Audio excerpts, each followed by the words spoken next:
आज के case studies के इस लेक्चर में बात होगी आपकी इनकम के आधार पर कितने परसेंटेज कोर्ट पत्नी को भरण पोषण उपलब्ध कराती है, या फिर पत्नी जो आपकी इनकम को कोर्ट में बताती है उसके आधार पर कितने परसेंटेज पत्नी को भरण पोषण की राशि कोर्ट उपलब्ध कराती है। तो चलिए आज के केस स्टडीज के इस लेक्चर में दोनों मुद्दों पर बात करेंगे। ध्यान रखिएगा ये दो मुद्दे अलग अलग हैं। पहला मुद्दा क्या है, आपकी इनकम के आधार पर कितने परसेंटेज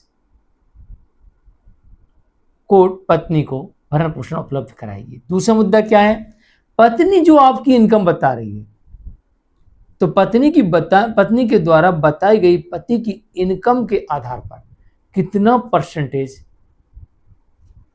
पत्नी को भरण पोषण की राशि मिलेगी। जय जिनेंद्र, किस जैन वीडियो को लाइक और शेयर कर दीजिए। पर इस तरह के जजमेंट्स का पैकेज पाने के लिए जिसमें लगभग आपको 200 जजमेंट्स मिलते हैं या अन्य किसी जानकारी के लिए दिए गए नंबर पर आप हमें संपर्क कर सकते हैं। चलिए शुरुआत करते हैं। दरअसल यहां पर एक बड़ा पति के मन में भ्रम होता है या पत्नी के मन में भ्रम होता है कि कोर्ट इतने परसेंटेज लगा देगी, इतने परसेंटेज लगा देगी, इतने परसेंटेज लगा देगी। दोनों ही परिस्थितियों के इसमें चलिए इस भ्रम को दूर कर देते हैं और एक्चुअल कितना परसेंटेज लगाती है ये अनुमानित राशि आपको बताने का प्रयास करते हैं। पहली परिस्थिति ये ले लेते हैं कि जहां पर पति की इनकम के आधार पर, ये पूरी लाइन कंप्लीट नहीं है, पति की इनकम का प्रूफ, पति के खर्चों का प्रूफ, पति की लायबिलिटीज का प्रूफ और पति की एसेट्स का प्रूफ, ये चारों प्रकार के प्रूफ पति कोर्ट में सबमिट करता है। तो इसके बाद फिर कोर्ट तय करती है भरण पोषण। अब इसको ऐसा समझिए कि जैसे एक व्यापारी या सीए जो होता है वो एक रिपोर्ट तैयार करता है, प्रॉफिट एवं लॉस अकाउंट। तो आपको यहाँ पर प्रॉफिट एवं लॉस अकाउंट बनाना है। कैसे बनाओगे, मान लीजिए आपकी सैलरी या आपकी बिजनेस जो इनकम है हर महीने 50,000 रुपये है।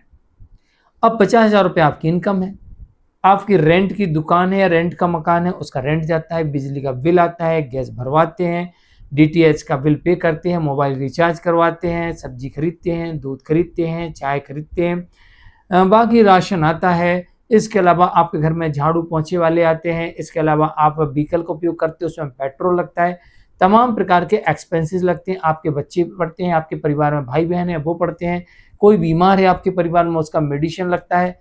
ऐसे तमाम प्रकार के आपके जो खर्चे होते हैं। इसके अलावा आपने कोई लोन लेके रखा हो उसकी ईएमआई जाती है। तो इस तरीके के जितने भी खर्चे होते हैं इस सारे खर्चे की आपको एक लिस्ट तैयार करना होती है। इसी को तो कहते हैं प्रॉफिट एवं लॉस अकाउंट। आपका प्रॉफिट क्या है यानी इनकम कितनी है, आपके एक्सपेंसेस कितने हैं वो एक तरफ लिखिए, खर्चे कितने हैं वो एक तरफ लिखिए। मान लीजिए आपके 50,000 रुपये इनकम है और आपके खर्चे हो गए उसमें से 40,000 45,000 रुपये। अब आपके पास कितना बच रहा है, 5 से 10,000 रुपये। अब कोर्ट ये देखती है कि भाई आपने जो खर्च किया है इसमें से कौन सा खर्चा अनावश्यक है। तो कोर्ट कहेगी आप ये खर्चा मत करो, पत्नी को भरण पोषण देना है। और जो खर्चे की आपने लिस्ट दी है अगर उन्हें देखने के बाद कोर्ट को ये लगता है कि नहीं, जैसे कि मोबाइल रिचार्ज नहीं से कैंसिल कर सकते, गैस भरवाने के गैस भरवाते उसका पैसा इसे नहीं कर सकते बंद, राशन का इसे नहीं कर सकते, बिजली का बिल देनी पड़ेगा, नल का बिल देनी पड़ेगा, डीटीएच का रिचार्ज देनी पड़ेगा, वाईफाई का रिचार्ज देनी पड़ेगा, रेंट का हाउस है रेंट देनी पड़ेगा, रेंट की शॉप है रेंट देनी पड़ेगा, व्हीकल का प्रयोग करना ही पड़ेगा। तो जो ऐसे जो आवश्यक खर्चे हैं ये सारे के सारे खर्चे सबसे पहले कोर्ट कम करेगी आपकी इनकम में से। जैसे 50,000 आपकी इनकम थी, ये सारे खर्चे आपके 40,000 हो गए, तो 40,000 खर्चे कोर्ट यहां कम कर देगी। अब आपके पास बचता है 10,000 रुपये। अब कोर्ट देखेगी कि भाई 10,000 बचता है तो 10,000 में से पत्नी को भरण पोषण देना है। तो यहां पर कोर्ट परसेंटेज का प्रयोग नहीं करेगी, यहां पर कोर्ट ऐसी परिस्थिति में प्रयोग करेगी कि भाई 10 बच्चे हैं तो चलो 5 पत्नी को दे दो, 5 तुम रख लो, क्योंकि तुमको खर्च के लिए लग भी तो सकते ना। अब आपने इसमें एक चीज और डाल दी कि मेरी पत्नी ने मेरे ऊपर 5 केस कर दिए, या 3 उसने किए 2 मैंने कर दिए, 5 केस हैं। अब 5 केस में मैं हर पेशी पे कोर्ट जाता हूं तो आने जाने का खर्चा लगता है, वो भी आपने डाल दिया। वकील को फीस देता हूं हर पेशी पे 500 रुपए, आपने 500 रुपए के हिसाब से 5 पेशी के 2500 रुपए आपने वो भी डाल दिया। तो जो 5000 बच रहे थे वो भी आपके खत्म हो गए। अब कोर्ट ये नहीं कह सकती कि आप वकील की फीस मत दो, कोर्ट ये नहीं कहेगी कि नहीं भैया आने जाने का ट्रैवल का खर्चा मत करो। यही कोर्ट कह सकती है भैया एसी में जाते हो तो जनरल में जाओ, खुद की कार से जाते हो तो भैया बस से जाओ, 5 स्टार में होटल में रुकते हो तो भैया सादा होटल में रुको, 5 स्टार में खाना खाने जाते हो तो भैया सादा में खाओ। यही कोर्ट कह सकती है। और यहां पर अब आपके 5000 और घट गए, अब आपके पास 5000 बचे तो कोर्ट कहेगी एक काम करो पत्नी को 3000 दो। जब 10,000 बच रहे थे तो कोर्ट कहेगी 5,000 दो। आप 5 ही बच रहे तो कोर्ट कहेगी चलो ठीक है इनको 3,000 तो दो कम से कम। इस तरीके से आप हिसाब बना के दोगे तो परसेंटेज वाला भ्रम आपका खत्म हो जाएगा। जो ऑथेंटिक खर्चे होंगे और जिनका प्रूफ होगा और जो ऐसे खर्चे होंगे जिन्हें कोर्ट मना नहीं कर सकती, वो आपकी इनकम में से कोर्ट घटा देगी। जो पैसा लास्ट टाइम बचेगा जिसे कहते हैं हम नेट प्रॉफिट, शुद्ध आय बची सारे खर्चे काटने के बाद, उसमें से एक भाग पत्नी को भरण पोषण के रूप में दिया जाता है। ये वो फार्मूला है जिसमें आप अपने केस में तत्काल प्रभाव से उपस्थित होते हो, अपना जवाब फाइल करते हो और जो मैंने चीजें बताई ये सारी की सारी एफिडेविट के साथ प्रस्तुत करते हो, विथ बैंक स्टेटमेंट के साथ, एफिडेविट के साथ। तब जाके कोर्ट कुछ इस तरीके से इस केस में फैसले करती है। मैंने उस केस की बात करूं जिस केस में भरण पोषण लगना ही है, जहां पर पत्नी के विरुद्ध ना अडल्ट्री के सबूत है, ना क्रूरल्टी के सबूत है, ना कोई सबूत है, बल्कि उसके पास आपके विरुद्ध भी सबूत हो कि आपने उसे जबरन घर से बाहर निकाला है या आप अडल्ट्री में है, क्रूरल्टी करते हैं। तो ये सारा फार्मूला को आप प्रस्तुत इस फार्मूले से प्रस्तुत करते हैं तो कोर्ट फिर सारी परिस्थितियों को देखने के बाद फिर मेंटेनेंस का आदेश तय करती है। लेकिन जिस मामले में आप अपनी तरफ से कोई भी तथ्य नहीं रखते हो, उपस्थित नहीं होते हो, या तथ्यों को सबूतों को नहीं रखते हो, या इस तरीके से बना के सारी चीजों को कोर्ट को प्रस्तुत नहीं करते हो, तो पत्नी कहती मेरा पति 2 लाख रुपए महीने कमाता है। अब आप कहते हो नहीं साहब हम तो 50 कमाते हैं।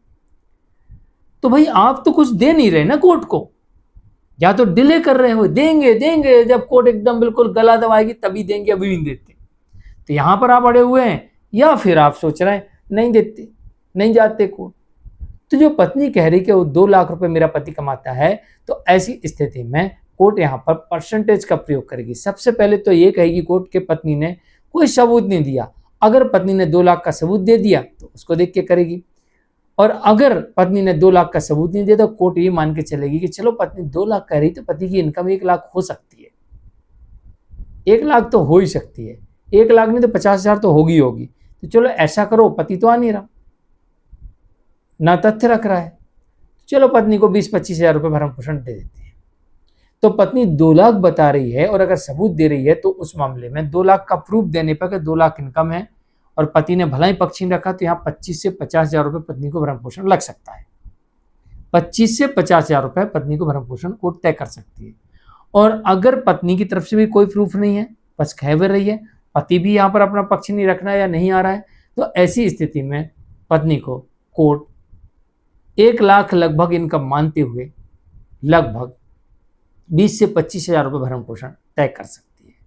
तो इस तरीके से भरण पोषण कोर्ट तय करती है। इसलिए ध्यान रहे आप अपनी तरफ से सभी तथ्यों के साथ कोर्ट में उपस्थित हों और समय के पहले कोर्ट के समक्ष रख दें ताकि कोर्ट इंटरिम करे या फाइनल आदेश करे। अगर लगना है तो सभी तथ्यों परिस्थितियों को देखने के बाद कोर्ट फिर भरण पोषण का आदेश तय करे।